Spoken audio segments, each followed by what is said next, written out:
어젯밤 열린공감TV가 박원순 전 서울시장을 고소했던 전 비서의 현재 근황을 소개한 보도를 내놓았습니다. 내용이 1시간 정도 돼서 제가 그걸 축약해서 소개를 해드리려고 합니다. 여러분, 오늘이 7월 9일이죠. 박원순 시장의 기일입니다. 그때를 한번 돌이켜보겠습니다. 2020년 7월 8일 당시 박원순 서울시장으로부터 성범죄를 당했다면서 박원순 시장의 비서로 재직했던 한 여성이 오후 4시 반 서울지방경찰청에 고소장을 접수했습니다. 자, 이 일로 인해서 이튿날 7월 9일이군요. 박원순 시장은 모든 일정을 취소하고 오전 10시 44분 서울시장 공관을 나와서 서울 성북구 와룡공원 숙정문 인근 숲속에서 스스로 목숨을 끊었습니다. 박원순 시장은 하루 전날 비서로부터 고소당한 사실을 인지하고 고소한 여성과 함께 평소 친분이 있던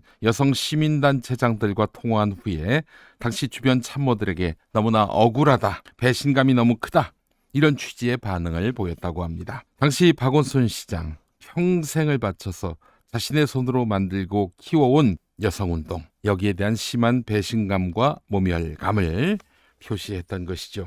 잘 아시는 대로 성범죄자는 유죄가 확정돼서 감옥에 갔다 온다고 한들 그 죄과가 사라지지 않습니다. 영구히 낙인으로 박혀서 사회적 재기가 불가능해집니다. 연루가 됐다는 것만으로도, 아무리 잘못이 없다 하더라도 거론이 되는 것만으로도 우리 사회에서 이 성범죄는 천형이 되는 것입니다. 그리고 그날 밤 박원순 시장은 종적을 감춘 것이 확인됐고요.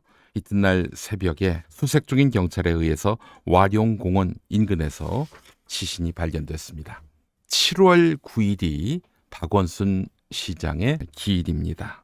바로 오늘입니다. 4년 전. 그때 기억하시죠? 유튜브 채널 가로세로 연구소 진행자들 강용석, 김세희, 그리고 지금은 세상을 떠난 김용호, 이들이 박원순 시장을 비웃는 방송을 했습니다. 극단적인 선택 도구가 넥타이라면 에르메스 넥타이를 매셨겠네, 이런 발언을 주고받으면서 크게 비웃기도 했습니다. 자, 열린공감TV가 그래서 4년이 지난 이 시점에 고소한 여성이 어떻게 지내고 있는지를 보도했습니다.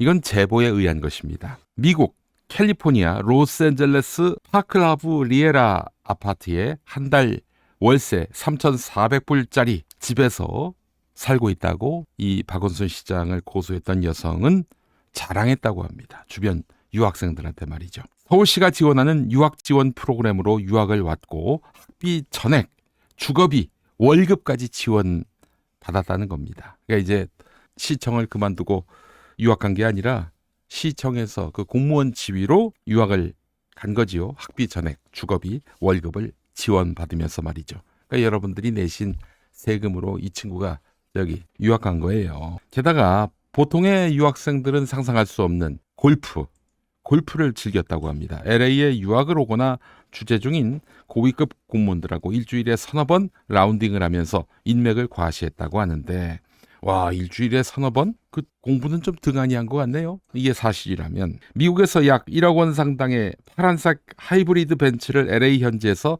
전액 현금으로 구매했다고 자랑했다고 합니다. 지금은 어떻게 됐을까? 2024년 5월에 석사 과정이 끝났다고 하는데, 아마 석사 과정이 끝났다면은 지금쯤은 국내에 들어와서 있거나 아니면 미국에 머물면서 서울시로 언제 복귀할지 그 여부를 따지고 있을 것으로 보입니다. 자, 그런데 말이죠. 미국에 유학을 갔으면 적어도 또 시민의 혈세로 유학을 간 것이라면 언어는 좀 기본적으로 갖춰야 되는 거 아니겠습니까?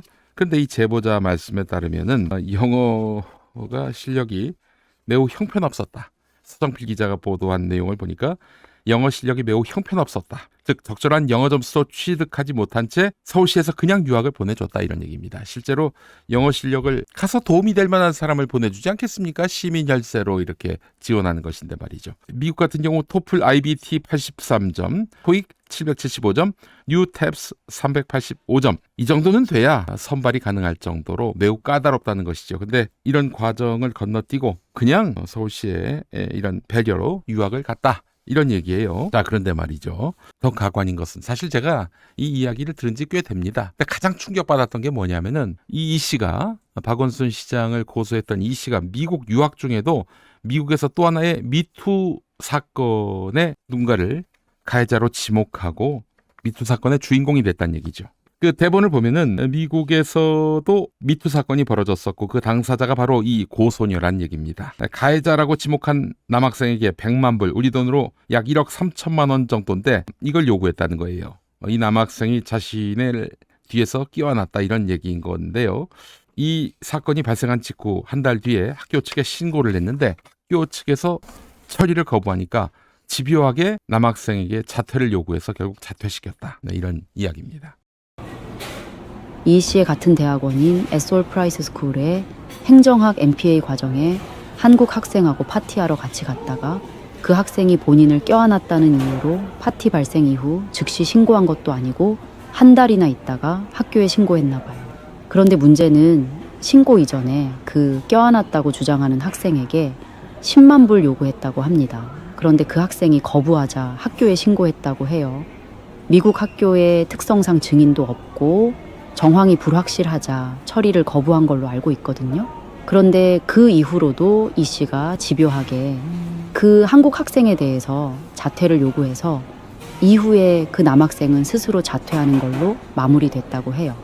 그 사건은 2023년 3, 6월에 발생한 사건인 걸로 알고 있습니다.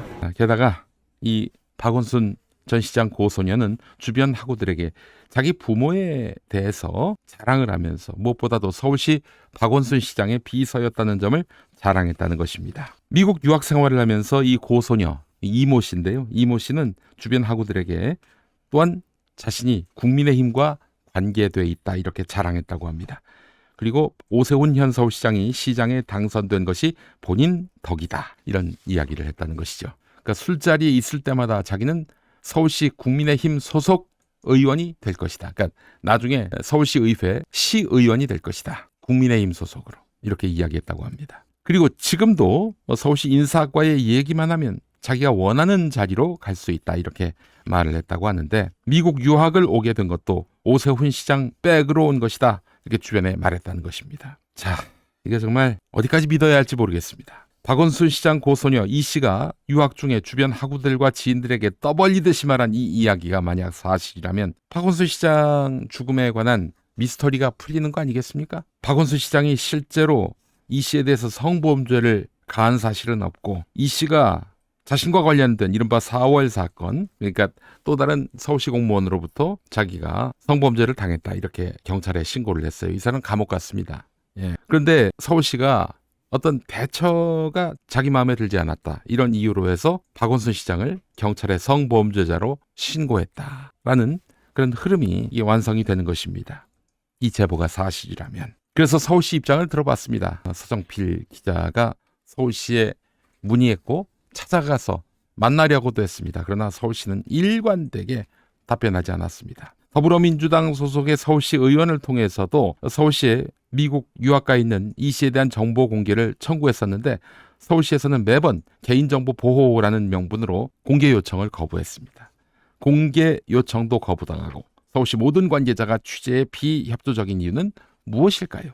기자님께서 그렇게 처음부터 취재를 그런 의도에서 하셨으면은 수준이 맞으실 수 있습니다. 그런데 취재 의도는 지금 이제 말씀하신 것처럼 왜냐하면 잘못되면 누군가가 특정되거나 이분에 대한 이제 2차 가해로 이어질 수 있는 내용이기 때문에 저희가 드리기 어렵다는 말씀을 드리는 거예요.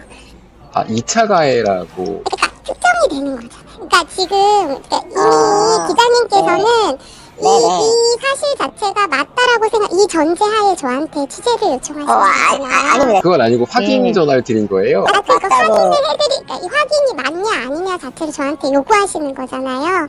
저희는 몰라요. 그리고 이거를 알 수도 없고. 근데 이 전제하에 취재를 하시기 때문에 저는 어렵다고 말씀을 드리는 거예요. 그냥 평범한 유학생들은 살인적인 LA 물가를 이겨내기 위해서 하루에 3끼 다 챙겨 먹기도 힘들다고 합니다. 한 푼이라도 더 벌고 장학금을 따기 위해서 하루 24시간도 모자란다고 하는데 그리고 학교 근처에서 가장 싼 골방 하나가 월 1,700달러. 1,700달러면은 여기 공을 3개 붙이더라도 와, 이거 200만 원 못 되는 돈 아니겠어요? 월세가. 한 끼 사 먹으면은 30불이 3만 원이 그냥 날아간다는 거예요. 학비는 한 학기만도 무려 1억이 넘어간다고 하는데 그래서 미친 듯이 공부하고 일하고 있다는 것입니다. 미국에 유학 올 수 있는 공무원들은 엄청난 경쟁을 뚫고 들어왔다고 많이들 알고 계시죠? 미국에 유학을 오기 위해서는 사법고시, 행정고시 출신 공무원들도 7, 8년 이상 근무해야만 기회가 주어진다고 알려져 있습니다. 실제로 그 김건희 주가 조작 사건 수사했던 검사 그들을 빼내서 외국 유학 보내준 거 아닙니까? 예, 또 그런 배려, 비슷한 배려를 또 받았고요. 예. 자, 그런데 말이죠. 이 씨는 오 시장이 유학을 보내줬다라고 말하고 있고 여기 와서 하는 거라곤 골프 치고 파티 열고 남자 만나는 게 전부라면서 이 제보자는 화를 참지 못했습니다. 수업은 일주일에 한 번 학교에 올까 말까 하고 그마저도 학교 올 때는 거의 파티 복장으로 온다는 겁니다. 제보자 주장에 따르면. 자, 그래서 이제 당사자한테도 물어봤죠. 열린공감TV가 어렵게 접촉을 했습니다. 그랬더니 이 전화번호 준 사람에 대해서 뭐 사법적 대응을 하겠다. 이거 보도하면은 또한 고소하겠다. 지금도 열린공감TV와 소송 관계다 얘기했다고 하는데 열린공감TV와 이 고소녀 이 씨 사이에는 아무런 소송 관계가 없습니다. 잘못 알고 있는 것 같아요. 저는 그 열린공감 TV에서도 취재를 하고 있거든요. 열린공감 TV요? 네네. 제가 거기랑 지금 소송 중인 거는 알고 계시죠? 아, 그거는 저는 잘 몰라요. 열린공감 TV에서 취재를 하고 계시고 네. 지금 제 연락처를 전달해 주신 분의 이름이랑 전화번호를 알려주시겠어요? 아니요, 그거는 제가 나중에 한번 말씀을 좀 드리고요. 누가 왜 나중에 말씀을 해주신다는 거죠? 네. 저의 이름이랑 네. 연락처를 전달한 거 아닙니까? 네. 선생님 이름, 대학생 단톡방에는 네. 제가 이 일을 겪었던 사실을 아는 사람이 3명밖에 없고요. 네. 그 중에 3명 중에 1명밖에 제가 합리적으로 추측이 가능하지 않습니다. 네. 그래서 저는 그 한 사람에 대해서 지금 법적으로 책임을 물을 생각이고요. 네. 전화를 하셔서 네. 내가 누군지에 대해서 묻고 네. 그러는 상황이 되게 불쾌하고 불편하고 이거는 정말 스토킹이라는 생각까지 듭니다. 네네. 그래서 저는 지금 한국과 미국 그리고 우리 학교 그리고 KGSA 단체 모두에게 책임을 물을 생각이고요. 네.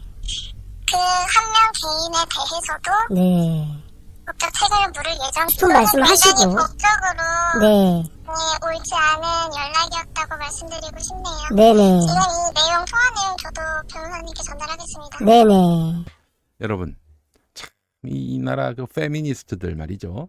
그나마 우리 끼어있는 시민들께서 지난 총선 때 민주당 후보 중에 이른바 페미니즘으로 먹고 사는 젠더주의자들 상당수를 이렇게 공천 못 받게 하셨습니다. 그래도 국민이, 시민이 세상을 반듯하게 만드는 주역이라는 점에서 저는 희망을 얻습니다.